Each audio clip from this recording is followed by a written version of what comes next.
Friday and Saturday, 10 to 5.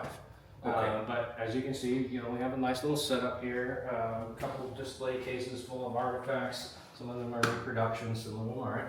Come in, we have like we have a little 12-minute video that we play for them in there. It goes through some of the history of the fort. Fort King was a pretty substantial landmark in early territorial Florida. Mm-hmm. You know, as you know, Florida was a Spanish colony for centuries. And then there was a short British period, and then it went back to Spain, and then once the United States became a country, they always were wanting to get Florida because they were afraid that the British were going to use Florida to invade from. Gotcha. Well, they did, and so their fears were well grounded. Yeah. So in 1821, the United States finally acquired Florida from Spain. It was a trade, $15 million, and Spain handed over Florida. So as soon as Florida became a United States territory, you know how you become a state, you have to become a territory first. Yes. You usually spend a couple decades or whatever, and then you're admitted into the Union. Back in this time, you're aware that the expansion of slavery into new states was the biggest issue in the country. Okay. And so Florida could not get admitted as a slave state until a corresponding free state was ready to be admitted into the Union. And so Florida and Iowa became states in 1845. Wow. Okay. So between 1821 and 1845, Florida was a territory, like Puerto Rico is right now. Yeah. Okay. And during that time, there was the end of the First Seminole War and the entire Second Seminole War, which lasted 1835 to 1842, occurred in Florida. Fort King was the seat of Indian government in Florida. As far as the U.S. government was concerned, it was probably the most important installation in Florida as far as the United States and as far as military goes. It was used to make treaties with Seminoles. It was used to trade with Seminoles and Miccosukees. And then there were times when there was fighting and combat. There was actually 2 different battles here at Fort King. One on December 28, 1835, and then another larger action on April 28, 1840. Oh, wow. Throughout that time, different military units would have been stationed here, both regular infantry and also what is known as militia. Are you familiar with what militias are? Yeah. So you had both Alabama, Mississippi, Georgia, and Florida militia were all moving through Florida during the Seminole Wars. Wow. We just recently got this painting. This is a Jackson Walker painting of Fort King. I love this painting. There are some things that are a little bit inaccurate about it, but this painting beautifully captures what an alive, active place this was. You've been to the fort, you know, if there's nobody there, it seems a little kind of cold and sterile, or in today's case, hot and sterile. Yeah. But it was actually a hub of activity. Wow. There was, what you don't see in this picture was that there was a much larger stockade that enclosed the whole complex. And there would have been dozens of buildings outside of the main part of the fort. Inside the main part of the fort, there was the enlisted men's barracks, and then a couple other smaller buildings, but otherwise the inside of the fort, the palisade would have been empty. But outside of the fort, there would have been many, many buildings. Yes. We've already reconstructed the blacksmith shop, which you probably saw. Yeah. Yes. The guard shack is the next one up. We're going to hopefully do that one very soon also. Okay. But there was all kind of other houses. The agency offices were all outside of the palisade. So if you kind of envision what that looked like, it was kind of the biggest city in Florida during this territorial time. Yes. And at times it was peaceful, and at times it was in combat. Yeah. So this place has seen battle. Absolutely. Wow. 100%. Yeah. Wow, that's crazy. It is. And you never knew which way it was going to go. You know, one moment the Seminoles could be in here trading at the sutler shop, passing in and out of the front gates, and the next day they could be fighting. Oh man! I mean, that's how the treaty negotiations were very tricky because the United States representatives didn't speak Muscogee. Yeah. and very few Seminoles spoke any English. So oftentimes they used the Seminoles, and obviously had learned English from being enslaved. Yeah. And then he picked up Muskogee from living among the Seminoles. So he served as an interpreter.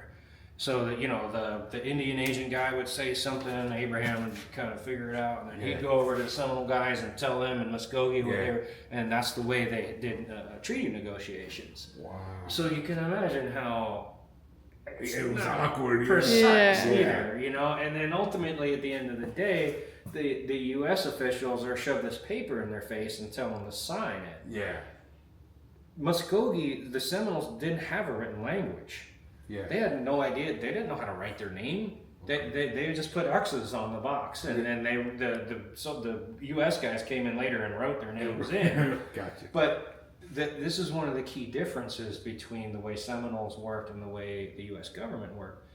Like nowadays in the United States, we take a written contract as being like, that's okay. You and I may have discussed something verbally together. Yes. But if we went and drew up a contract, you could come back later and say, oh, well, you said this, Andy. And I'm like, no, I didn't say that. Exactly. Well, we would defer to that written document, right? Gotcha.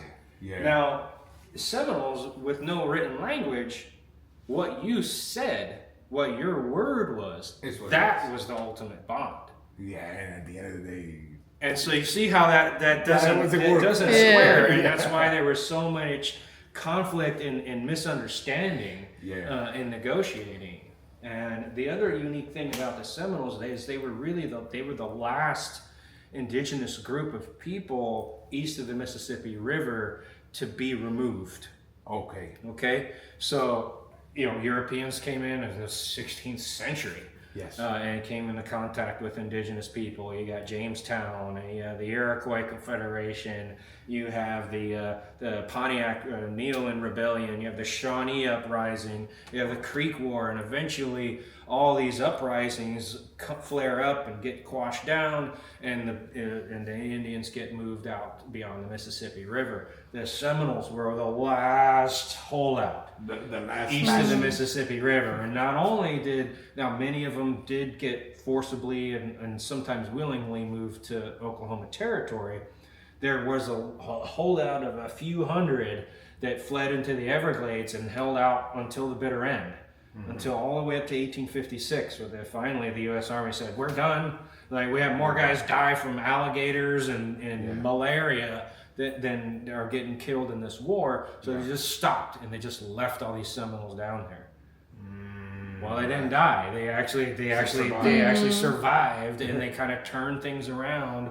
And in the early 20th century, they start making patchwork clothing. This is not something that you would have ever seen during the Seminole Wars. This is something that they invented in the 19th century. And then they started making little dolls that they would sell to motorists and people coming by on trains. One day some Seminoles were out hunting an alligator, and the tourists drove by and were like, oh, they're hunting an alligator, and they threw money out the window. And the Seminoles were like, well, I think we could probably do something. So the next thing you know, they're opening like resorts down there. If you go down to like Miami and Hialeah area now, you can still see those places. They're like, it's like Seminole Disneyland. You know, and that's how they kind of like turned it around and kind of resurrected their culture.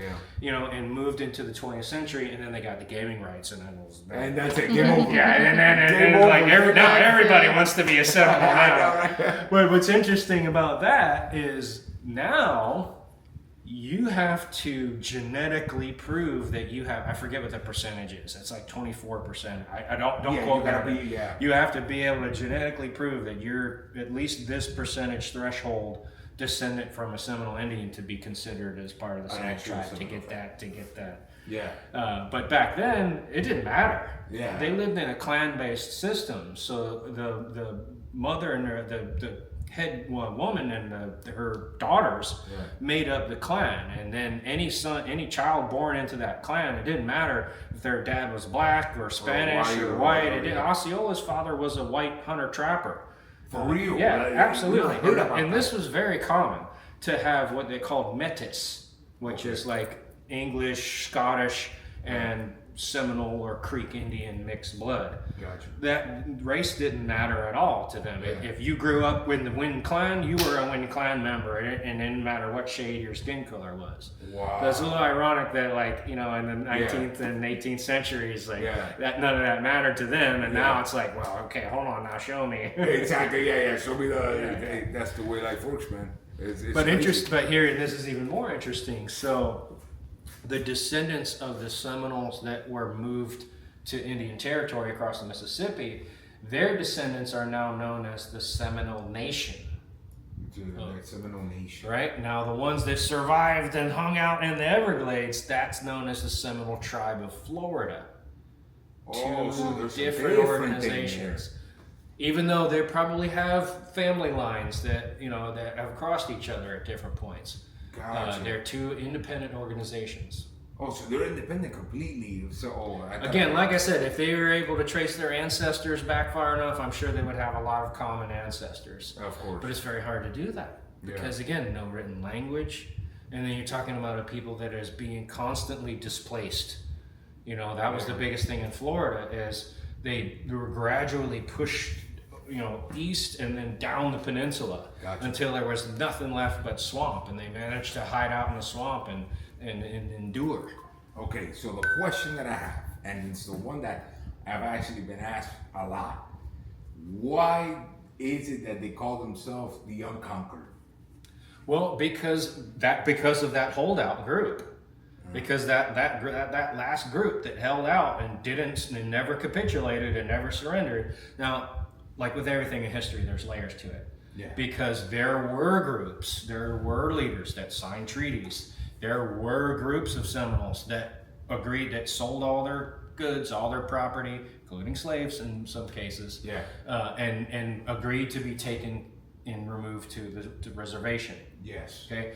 But there was a holdout. Osceola led the group all the way up until 1837 when he was captured. Abiaka is largely credited with taking this last group into the swamps.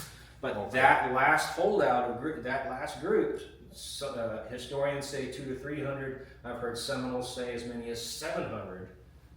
They held on. They never capitulated. They just outlasted it. They just hung on for dear life until basically the United States gave up and said, "Fine, you can have the damn swamps." Yeah. and you know, to their credit, they turned it around and they made good on it. That's beautiful. What a story, man. That's an awesome story. You explained it so perfect. And like I said, they were the last group east of the Mississippi River to be removed. Now, other indigenous groups assimilated, and that was really what the United States was trying to do, even since after the American Revolution, the 1780s, 1790s, is they wanted to civilize the natives. They wanted them to have farms and cattle and horses and stay in one spot. Yes. Because then they don't need as much land. Gotcha. Now, the Indian way of life, they don't keep animals. They go on hunts and they bounce around. So they need larger tracts of land. The United States goal was not necessarily to remove them all. The United States goal was to assimilate them and have them be farmers and ranchers and clerks and basically assimilate into the culture. And many did. Cherokee Indians, not wholesale, but for the large part, did that. Westernized, had farms, had ranches, had stores, and some Seminoles and some Creeks did also. But ultimately, when they would have rebellions or they would have revolutions where they wanted to reject those ways and go back to the old ways, that's what mucked up the United States plan to assimilate them all. And they're like, fine, then we just got to get rid of them then. Gotcha. And so then that happens all through the Northeast, on into the Ohio River Valley, down through the Mississippi region where the creeks are, down through West Florida, and then all the way down into the tip of Florida. It's so cool how it all happened. That's crazy. And really kind of all in like 2 centuries, all between the 18th and 19th centuries. That's the crazy part about it, that it wasn't like a giant time frame, man. Everything moved fast, man. It did. Well, before the United States emerged, it was the European powers playing out proxy wars. Yes. You had English colonies, you had French colonies, you had Spanish colonies, particularly in North America. Dutch and Germans had colonies in South America. That's not really relevant to North America. But after the American Revolution, now you have the United States. And the United States is like growing by leaps and bounds. Yeah. And they're chewing up all this land going on. And so naturally they're going to come into contact with with any kind of Indian group. It's gonna happen, yeah. Yeah, and unless they just willingly go over and assimilate, there's going to be conflict. Now let me ask you, is there still conflict between Seminoles and the United States? I wouldn't say so because, first of all, they're federally recognized. Secondly, they have their own government. The Seminole tribe has their own government, their own police force, their own land. So I think they get along pretty darn good now. And ever since they gave them the gaming rights, they're doing really well for themselves. So is there holdover resentment? I don't know. You'd have to ask them. I don't want to speak to that. Yeah, But exactly. we're definitely not living in a world where there's tit for tat reprisal. Nobody's scalping each other anymore. Thank God for that. I mean, what a brutal thing. Yeah. Like to go back to your home and your wife and kid are scalped and they cut the baby out and dash its brains out. It's like, oh my God! Exactly. You can't back down from that kind of violence, and that's why these wars erupted, because something happened to this settler, and then they go out and and enact retribution, and now and they go and it just escalates before you're in full-fledged armed conflict. Yes, sir. That's a fact, man. That's a fact. But it's good to know all of these things, man. I'll tell you to do something.